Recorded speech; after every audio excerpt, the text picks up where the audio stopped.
here we are all ready to take you down to Pine Ridge for another visit with Lum and Abner, brought to you by the makers of Horlicks, the original malted milk.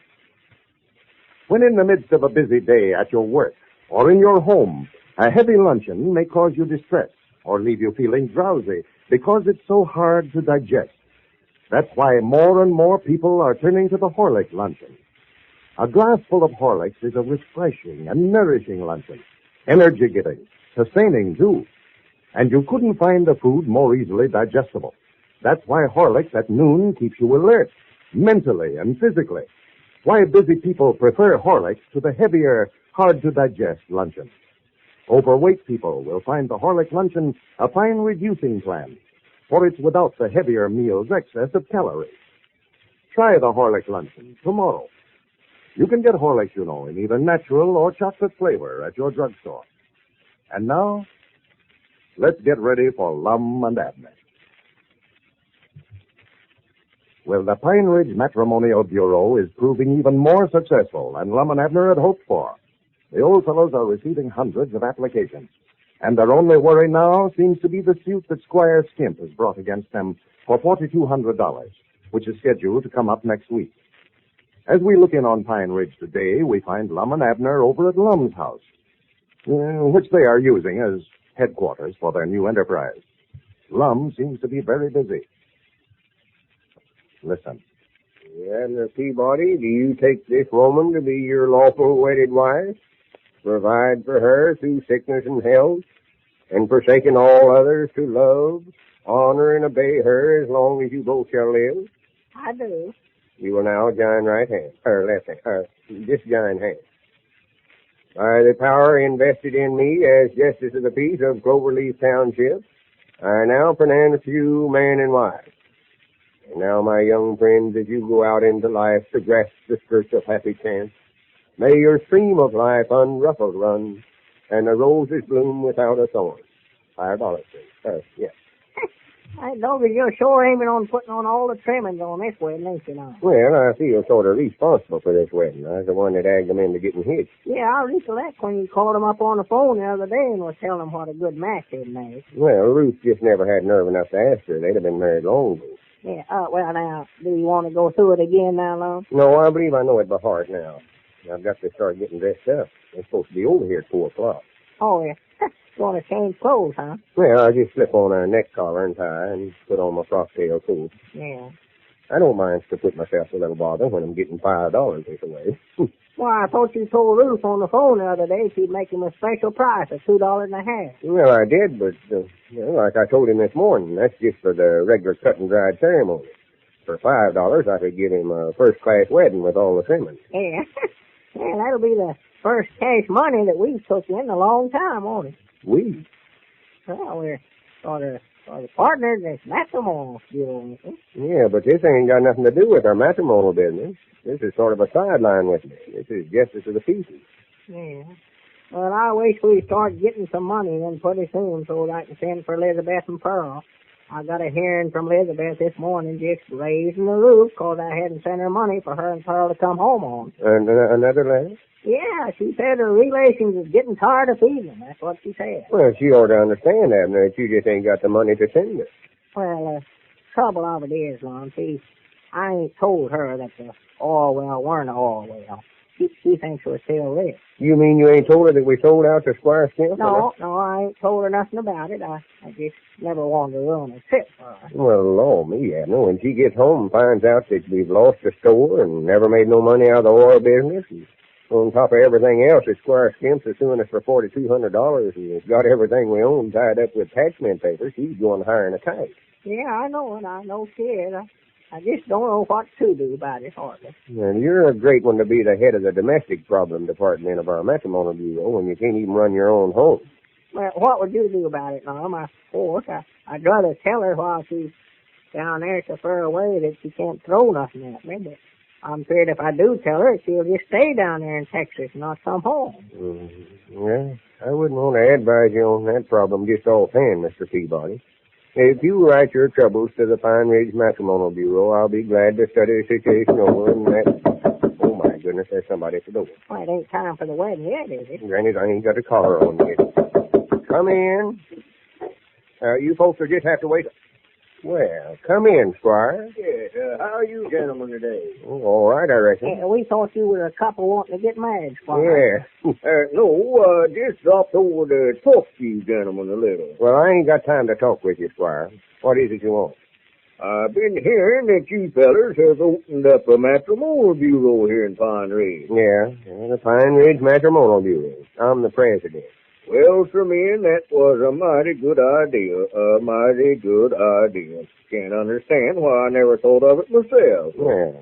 So you fellers stand to make a lot of money out of that if it's handled right. Well, now, they ain't no use to beat around the bush, Squire. What are you leading up to? Well, just to come right out with it, Lum, I've been thinking right smart about this thing ever since I heard about you going into it. Now, just to be honest, you fellas have got something there. But you don't know nothing about a business of this kind. Why, myself, I'm a natural-born promoter. That's been my life work. Yeah, I know that all right. I was just thinking, sort of on account of us being such old friends, that I might come in as a third partner in this thing and sort of help you fellas out. Well, now, that'd be a fine howdy-do, wouldn't it? Us take you in as a third partner when you've got everything we own tied up with attachment papers and lawsuing us here for $4,200. Well, now, Lum, as far as the lawsuit goes, well, now, that can be handled. Yeah, what do you mean it can be handled? Yeah. Well, I was just thinking now, that suit is set to come up next week.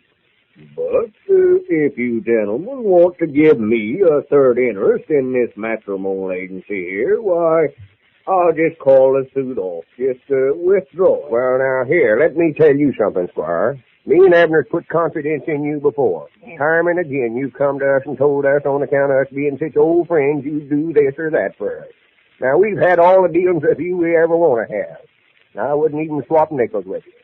Now, if you want to call the suit off, all right. But as far as being a third partner in this matrimonial bureau, I wouldn't be associated with you in no kind of business. Now, I don't like to be unhospitable to nobody, but the quicker you can get out of my house, the better it'll suit me. Well, all right, Lum, if that's the way you feel about it. But I'm warning you right now. Don't come around wanting any sympathy when I get that judgment for $4,200 to go to foreclosing on your property. Good day, gentlemen. Yeah. I believe you made a mistake there, Lum, talking to him that way. You mean you want him for a third partner? Well, no, Lum, but it looks like a pretty good way to get out of having that lawsuit. And if he does win it, why, it's going to be awful hard for us to leave our homes. Yeah. Special, me with Elizabeth and Pearl. Yeah, never thought about that. I might have sort of flew off in the handle of him. I just wished I knowed one thing. Yeah, what's that? Where that agreement is that he signed assuming all the obligations of the oil business. If we had that to produce in court, he wouldn't stand a chance in the world winning that case. Yeah, but if we ain't got it, Lum, there ain't a chance for him to lose, neither. Yeah, I've got to get dressed now before these folks get there. After the wedding, me and you can sit down and talk this thing all over here. And if we decide it's best to let him in with us on this matrimonial bureau, we can go over there and take him up on his proposition. Yeah, well, I believe it's the thing to do, Lum. As bad as I hate to have any more dealings with him, I believe it's best. Mm-hmm. I reckon I ought to take a wet rag and sort of sponge this collar off. Really need a new one. This saddle turning sort of yellow. Get my frock tail coat off in the wall there, Abner. Like they covered up with them newspapers. Yeah, I see it. And had that thing on since the day we sold oil well. No. Well, you were sure dressed up that day, I'll say that. Yeah. Get these papers off of here. That was a good deal I made that day, too. I do say so myself. Smartest thing I done was making Squire sign that agreement to where if anything happened to the oil well, he wouldn't have no comeback on us. Yeah, and if you hadn't lost it. Well, it weren't my fault, Abner. I pinned it right in my coat Oh, I pocket. know, Lum, I know. I ain't blaming you. No, not at all. Here, slip this on, I'll help you. Try it on for size, sort of. Much obliged. How do I look? All right. Why? Just wondered. I always feel sort of important when I get this out there. Yeah. Where's that wedding ceremony I wrote out there? Oh, yeah. Here it is, that's it. Think I better slip that in my inside coat pocket so if I do forget, I can sort of take it out and glance at it. Be a shame if you was to get 'em about half married and forget what else you was going to say. Yeah, I never will forget when I first started just as a piece. And there was a young couple come to me to get married, and Some tell you get married in heart. Abner, Granny, looky there. What is it? Sure, I recollect now. Why didn't I think of that? Yeah, I had this coat on the day I made the deal. The day I sold the oil business. Well, no wonder I couldn't find it. I was looking in the wrong coat. What are you talking about, The Mom? agreement that Squire Skimp signed. Here it is right here. It's been in this pocket all the time, and I never once thought about having this coat. Well, with this important paper back in their possession, the old fellow should have no worries as to the outcome of the lawsuit. And now, ladies and gentlemen, let's pay a little visit to the Stevens home. Mrs. Stevens is just returning from her shopping, and we find her talking to her little daughter. I bought you a present, Dorothy. What, Mom? What? You just wait and see. It's in one of those big packages. We'll open it up in a minute. Here, you hold this while I take off this coat. Oh, let's open my present first. Come on, Mom. You can take your coat off in just a minute. Oh, all right. Here, you better let me open that. You'll have everything all over the floor. Oh, let me open it, Mom. Oh, all right, careful. Oh, I will be. There now. See, I didn't spill anything. There's your present. That large glass bottle there. Those are Horlicks malted milk tablets. Oh, thanks, Mom. Are these just like Horlicks malted milk? Why did you buy me tablets this time? Didn't they have any regular Horlicks? Oh, yes. But you can carry Horlicks tablets to school with you. To school? Really? Yes, that's why I bought them for you. Horlicks tablets are just like Horlicks malted milk, dear. The same thing, but in tablet form. You'll love them, I know. Here, just dissolve one or two in your mouth. These taste awful good, Mom. I know they do. They're awfully good for you, too, dear. When you're at school or out playing, they'll give you nourishment and energy. Keep you from getting too hungry or too tired. Well, I'm going to tell all the other kids at school about Horlicks tablets tomorrow. I'll bet they'll want their mothers to buy them some, too. You can't blame them, can you? And I think their mothers will be glad to buy them, too. There isn't anything that helps children develop healthy bodies like Horlicks malted milk, either in tablet or powder form. And there's a fine suggestion for all you mothers. Let your children carry a supply of those nourishing, energy-giving Horlicks malted milk tablets to school.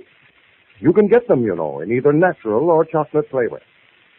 The small 10-cent size flask can be conveniently carried in a coat pocket, and the tablets come in larger bottles, too. This is Carlton Brickert, speaking for Lum and Abner and the Horlicks, who now bid you all good night and good health.